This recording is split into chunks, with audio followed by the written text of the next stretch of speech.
koristiti da predamo krivične prijave protiv ministara informisanja i telekomunikacija Borisa Bratina i ministra za javno ulaganje Darka Glišića.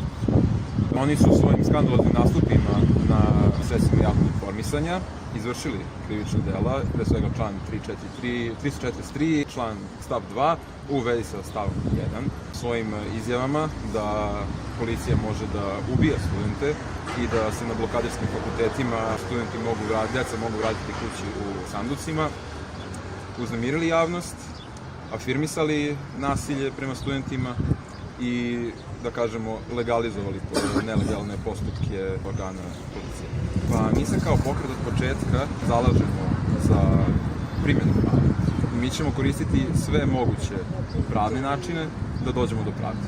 Da li će ova krivična prijava biti dovoljna, to će odlučiti nadležno tužilaštvo.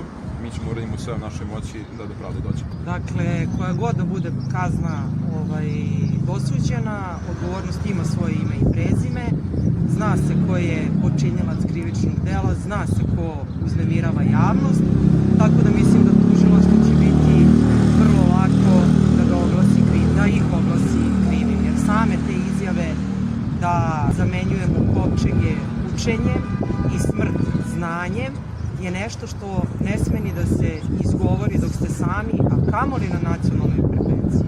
Mislim, meni je više muka da se tužioci kriju iza floskula, imamo 1000 nerešenih predmeta.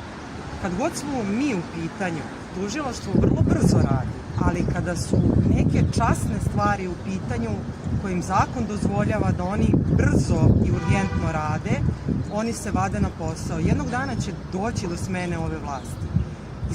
Mi smo svakako došli u situaciju da pamtimo ta imena i tužilaca i sudija koji ne rade, pa ćemo onda videti u kojoj fioci će njihovi predmeti stajati kada budu podnosili tužbe i krivične prijave.